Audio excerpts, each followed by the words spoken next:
man named Jim, a minister, passing through his church in the middle of the day, decided to pause by the altar and see who had come to pray.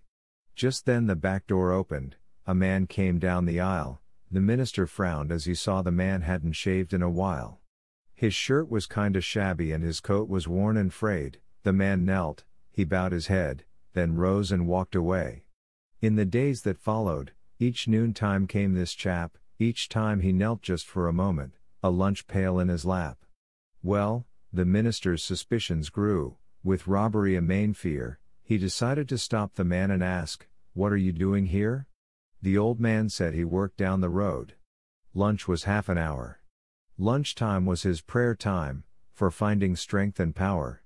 I stay only moments, see, because the factory is so far away. As I kneel here talking to the Lord, this is kinda what I say. I just came again to tell you, Lord, how happy I've been since we found each other's friendship and you took away my sin. Don't know much of how to pray, but I think about you every day. So, Jesus, this is Jim, checking in today. The minister, feeling foolish, told Jim, that was fine, he was welcome to come and pray just any time. Past noon one day, the minister noticed that old Jim hadn't come. As more days passed without Jim, he began to worry some. At the factory, he asked about him, learning he was ill. Time to go, Jim smiled, said thanks and hurried to the door. The minister knelt at the altar, he'd never done it before. His cold heart melted and as he warmed with love, he spoke to Jesus.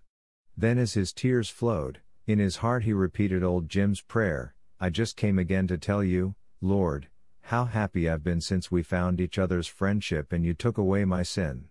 I don't know much of how to pray, but I think about you every day.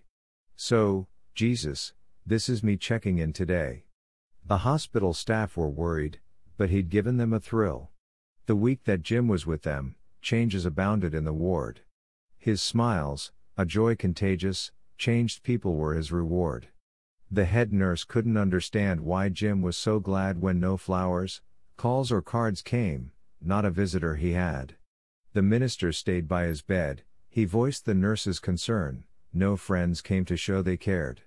Looking surprised, old Jim spoke up and with a winsome smile replied, the nurse is wrong, she couldn't know, that in here all the while every day at noon he was here, a dear friend of mine, you see, he sits right down, takes my hand, leans over and says to me, I just came again to tell you, Jim, how happy I have been since we found this friendship, and I took away your sin.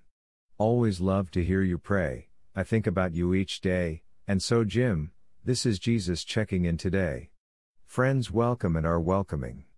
Jesus is always happy to welcome and visit us, at any time and all time. Giving time freely is the sign of a sincere and lasting friend.